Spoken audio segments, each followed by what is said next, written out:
Hari ini Karoseri New Armada kedatangan banyak sekali sasis tronton Volvo B11R. Di belakangku sekarang sudah ada 9 sasis dan 8-nya ini milik perusahaan bus yang sudah familiar sekali dan sudah sering kita review, yaitu adalah Aerobus. Mari kita lihat salah satu sasisnya yang ada di sini. Mari kita lihat salah satu sasis dari 8 sasis miliknya Aerobus yang akan dibuat bodinya di Karoseri New Armada Magelang. Jadi ini adalah sasis Volvo B11R terbaru, teman-teman. Seperti inilah bentukannya sasis Volvo B11R sebelum menjadi bodi bus yang utuh. Di bagian depan ini ada tutupan ya, kayak terpal gitu. Jadi ini untuk menutup kelistrikan yang ada di sini. Tuh, lihat. Banyak sekali perkabel-kabelan. Tuh, jadi seribet inilah sasis ya ketika belum ada bodinya. Tuh, semua sikring-sikring ada di sini, kelistrikan, terus ini juga ada kayak radar yang akan dipasang di depan biasanya nih nanti ini ya. Semua ada di dalam sini. Ya. Jadi memang seribet ini untuk perkabelan dari sebuah sasis bus. Dan ini ditutup seperti ini tentunya supaya tidak kena air hujan atau kena cipratan air yang datang gitu ya. Supaya tidak konslet. Terus ini ada aki. Nah, kalau kita biasanya ngelihat bus itu kan akinya ada di belakang kanan biasanya ya. Sebelum menjadi sebuah body bus, akinya tuh ada di sebelah sini dan benar-benar terekspos sekali tuh. Ini akinya ada 2 besar-besar. Biasanya kalau pakai AC yang mereknya Denso atau Thermo King gitu, dia akan nambah aki 2 lagi. Tapi kalau pakai AC-nya Song itu tidak nambah aki lagi. Jadi akinya tetap 2 seperti ini. Kemudian ini ada untuk cut off kelistrikannya. Jadi di bus itu ada beberapa kelistrikan yang bisa di cut off, tuasnya warna merah seperti ini. Ini bisa ditempatkan di belakang ataupun bisa di depan nantinya ya. Jadi tergantung bagaimana request dari perusahaan busnya nanti mau ditempatkan di sebelah mana untuk aki dan juga posisi cut off listriknya. Terus di sebelah sini kita akan melihat roda depan. Seperti ini roda depannya, dan teman-teman akan bisa ngelihat air suspensionnya nih dia air suspensionnya. Ini kondisinya lagi dinaikkan paling atas ya. Jadi kalau Volvo ini dia ada yang naik banget, ada standar atau tengah, ada yang paling bawah. Nah ini di setting di paling atas. Kemudian di sebelah sini ini ada roda cadangan. Nah berbeda dengan merek sasis yang lainnya ya. Kalau merek sasis yang lainnya itu biasanya roda belakangnya itu dicopot 1. Kalau ini dia udah double semua roda belakangnya. Jadi ban atau roda yang ada di sini ini benar-benar roda atau ban cadangan yang akan diberikan kepada busnya nanti ketika busnya sudah beroperasi. Gitu teman-teman. Terus juga ini kita akan melihat tangki yang besar sekali. Dan tangkinya ini kalau Volvo B11R dia untuk pengisiannya bisa dari sebelah kiri dan juga bisa dari sebelah kanan. Nah nanti tinggal diatur aja di mana posisinya ketika sudah dijadikan sebuah body bus gitu. Kita ke belakang lagi. Wah, di sini nih perkabelannya mulai kelihatan banyak banget. Kenapa bisa dibikin kabel sebanyak ini? Karena nantinya ini akan dibuat lurus, teman-teman. Ini kan sekarang posisinya si sasis ini panjangnya itu sekitar 10,5 meter. Nah, nanti ketika sudah jadi sebuah body bus, panjangnya ini akan menjadi 13 meter. Jadi kabel-kabel panjang ini nantinya akan dirapikan dan juga akan mengelilingi dari body busnya. Maka dia kabelnya sebanyak ini dan sepanjang ini. Gitu teman-teman. Sekarang kita berada di roda belakang. Nah teman-teman bisa lihat ya, ini roda belakangnya sudah double kanan kirinya. Kalau di sasis lain biasanya ada satu roda yang nggak dipasang gitu. Tapi kalau di Volvo B11R ini dua-duanya sudah terpasang. Kemudian karena ini adalah sebuah sasis tronton, di bagian paling belakangnya ada roda lagi, yang mana roda ini akan berlawanan arahnya dengan roda depan, supaya nanti ketika sudah jadi body bus yang utuh, dia akan membantu manuver dari busnya. Karena busnya nanti kan panjangnya 13 meter ya. Terus kalau tidak ada roda yang manuver lagi, itu untuk U-turn, untuk manuver itu akan sulit. Tapi karena ini roda belakangnya dia bisa belok-belok juga, jadi untuk putar balik, manuver di tempat-tempat yang sempit, itu akan lebih mudah gitu teman-teman. Dan di tiap roda ini itu ada balon suspensinya masing-masing. Yang ini nih, yang double, itu suspensinya ada di depannya dan juga ada di belakangnya untuk si balon suspensinya. Jadi total balon suspensinya tuh ada 1, 2, 3, 4, 5, 6, 7, 8 balon suspensi gitu. Ya kita ke sini, kita di sini akan melihat si transmisi. Nah ini ya, untuk si transmisi atau gearboxnya. Jadi Volvo ini dia memakai transmisi I-Shift. Jadi seperti ini bentukannya. Tuh, dia rapi sih bentuknya, kayak di cover gitu. Dan langsung di belakangnya adalah mesin di sini. Ini mesinnya. Kalau di sebelah kiri ini adalah radiator ya. Radiatornya dia ditutup dengan kawat seperti ini. Nggak tahu ya nanti kalau sudah jadi body bus, apakah kawatnya ini akan dicopot atau enggak. Tuh, karena dia goyang-goyang gini nih kawatnya. Gitu. Mari kita ke bagian belakang. Nah ini nih, bagian belakang ini kita langsung melihat mesin ya. Mesinnya ini seperti biasa khasnya dari Volvo, warnanya hijau. Bloknya berwarna hijau. Dan di sini juga ada puter-puteran. Nah ini puter-puterannya juga aku kurang paham ini untuk apa. Tapi sepertinya ini ke arah mesin-mesin ya. Tuh, ada beberapa puter-puteran di sini. Ada warna merah dan juga ada warna hitam gitu. Kemudian ini untuk engine oil, dipstick oli ada di sebelah sini. Berbeda dengan sasis lainnya ya. Kalau sasis lainnya tuh biasanya dia agak menurun gitu, tapi Volvo ini dia lurus dulu baru turunnya di ujung sana gitu. Dan dia lebih panjang untuk dipstick olinya. Tuh. Sepanjang ini. Gitu. Jadi untuk ngecek olinya masih bagus atau enggak dia dari sini. Tuh. Bening ya olinya. Gitu. Kita kembalikan lagi. Panjang sekali nih dipsticknya nih. Karena dia lurus dulu baru beloknya di ujung gitu. Untuk mesinnya kira-kira seperti ini teman-teman, besar sekali ya. Dan emang warna hijaunya ini jadi kesannya tuh kayak menandakan kalau ini adalah mesinnya Volvo dan ini powerful, 450 horsepower dan ini dia 6 silinder segaris gitu. Seperti biasa sasis-sasis yang kekinian ya, ini sudah ada untuk start engine-nya dari belakang. Jadi untuk menyalakan mesin nggak cuma dari kontak di depan, tapi juga bisa dinyalakan dari belakang. Nggak tahu ya, ini di depan udah di kontak mesinnya apa belum? Coba kita nyalakan. Oh belum ternyata.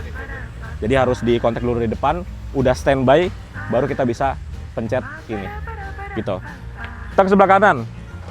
Nah, di sebelah kanan langsung bisa melihat ini si katalisnya ya. Ini ngarahnya nanti ke exhaust atau ke pembuangan. Jadi dari mesin itu kan diolah si polusinya sampai sini, polusinya dikurangin dan keluar itu sudah nyaris tidak ada polusi. Apalagi ini juga dibantu dengan AdBlue. AdBlue-nya ada di sebelah sini. Ini untuk tangki AdBlue-nya. Jadi dia ada di sebelah sini. Nantinya kayaknya sih nggak berubah ya. Ketika sudah jadi body bus yang utuh, kayaknya posisinya akan tetap ada di sini. Dan ini bukanya juga mudah sekali. Tuh. Tapi ini tutupnya berat loh. Tuh. Oke, jadi inilah untuk si tangki AdBlue-nya. Kembali ke sebelah kanan, kita akan menemukan roda yang sama seperti sebelah kiri ya. Ini ada satu di belakang dan dua di depannya. Kemudian di tengah-tengah, nah ini ada tabung-tabung teman-teman. Tabung-tabung ini nantinya akan dipisah-pisah nih untuk posisinya. Jadi mungkin ada yang untuk di bagian depan tabungnya, ada yang di bagian belakang. Jadi dek bawah, kalau kita imajinasikan ya, busnya ketika sudah jadi body, di sebelah sini itu adalah toilet dengan speknya aerobus. Toiletnya tuh di sini nih. Jadi ini toilet. Makanya ini sudah bisa dipastikan akan dipindahkan entah ke belakang di dekat bagasi atas atau di depan. Nah, tabung-tabung ini. Ini ada tabung untuk air suspension dan kawan-kawannya. Kembali bertemu dengan tangki. Ini dia. Ada untuk pengisiannya di sebelah sini. Tuh. Dan dia ada rantainya ya. Jadi ini nggak bisa copot. Tuh. Akan ngegantung gini. Jadi tidak ada alasan untuk tutup tangki bahan bakar hilang karena dia ada rantainya. Gitu. Oke.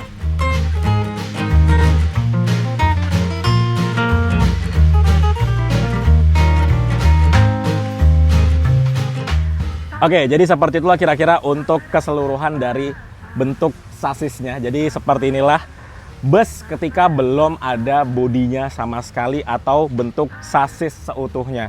Kita lihat lebih detail untuk bagian depannya ya.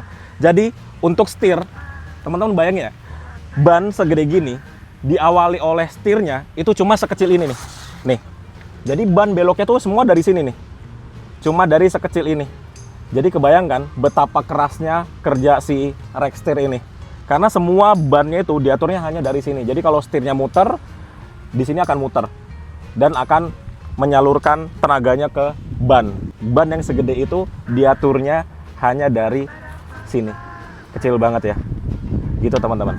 Ya, sekarang kita coba naik ya. Jadi untuk naik ke tempat pengemudi ketika masih menjadi sasis seperti ini, kita tuh dibantu dengan satu tiang ini. Jadi enak nih, ada bantuannya. Kalau sasis yang lain ada juga sih, cuman kayak nggak proper. Kalau Volvo ini paling proper nih untuk naikannya. Dia benar-benar ada step seperti ini, dan dia ada kursinya yang ada tiangnya kayak gini. Jadi benar-benar proper lah gitu.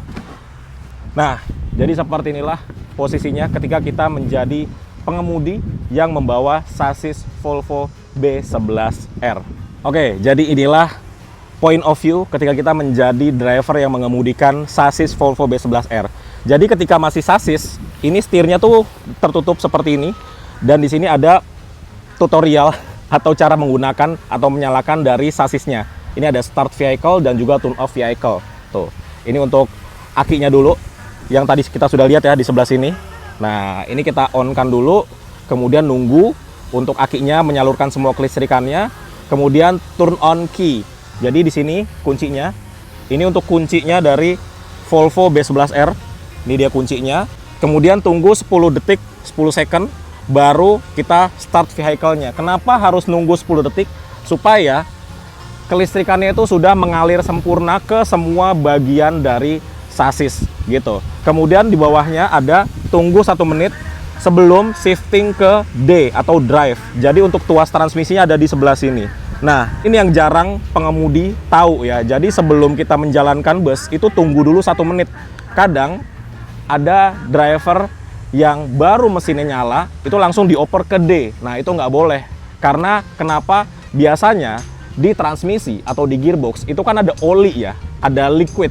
Itu kalau belum dia teraliri dengan sempurna ke semua bagian dari gearboxnya, itu takutnya ada besi-besi atau plat-plat yang nantinya akan bertabrakan dan tidak dilapisi oleh liquid atau olinya. Jadinya takutnya ntar lecet, lama-kelamaan bisa bocor. Makanya kenapa di sini dikasih tulisan tunggu 1 menit before shifting to drive gitu. Untuk tuas transmisinya dia ada di sebelah sini ya. Sama ya posisinya. Dia ada di sebelah sini. Kemudian yang berbeda adalah ini. Ini adalah parking brake. Parking brake-nya nanti akan dipindah tentunya, nggak di sini posisinya ya. Biasanya parking brake-nya ada di sebelah sini.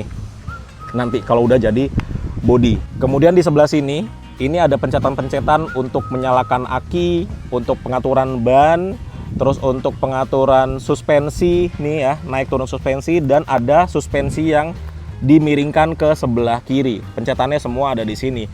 Pencetatan-pencetatan lampu tentunya belum ada, karena pencetatan-pencetatan lampu itu nanti semuanya akan dipasang atau didesain oleh karoseri New Armada. Gitu teman-teman. Jadi seperti inilah kira-kira ya untuk di bagian pengemudinya. Ini coba kita buka untuk cover setirnya. Nah, seperti inilah setir Volvo B11R ketika masih menjadi sebuah sasis. Di sini ada plastik tapi udah agak copot. Di sebelah sini juga masih plastikan. Terus ini untuk si instrumen clusternya. Nggak tahu ya ini bisa dibuka atau enggak. Harusnya bisa tapi agak susah ya. Nih, karena emang ini harus tertutup banget ya. Pokoknya di dalam sana itu adalah instrumen cluster atau MID gitu. Ini masih tertutup rapat semuanya. Jadi seperti itulah teman-teman kira-kira untuk sasis Volvo B11R miliknya Aerobus. Total 8 unit yang masuk ke karoseri New Armada. Oke, jadi seperti itulah teman-teman. 8 unit miliknya Aerobus. Ya nantinya ke-8 unit ini akan beroperasi di rute baru. Kira-kira rute mana ya teman-teman? Tunggu aja info lebih lanjutnya di Instagramnya Aerobus. Dan buat teman-teman yang domisilinya di Pekanbaru, Medan sampai Aceh, sekarang kalau mau naik bus Aerobus tinggal langsung aja pesan tiketnya di websitenya Aerobus atau customer service-nya Aerobus yang nomornya ada di bawah sini. Terima kasih teman-teman yang udah nonton, dan kita saksikan beberapa bulan lagi unit-unit Aerobus ini akan jadi seperti apa. Jadi sampai bertemu di video selanjutnya. Bye!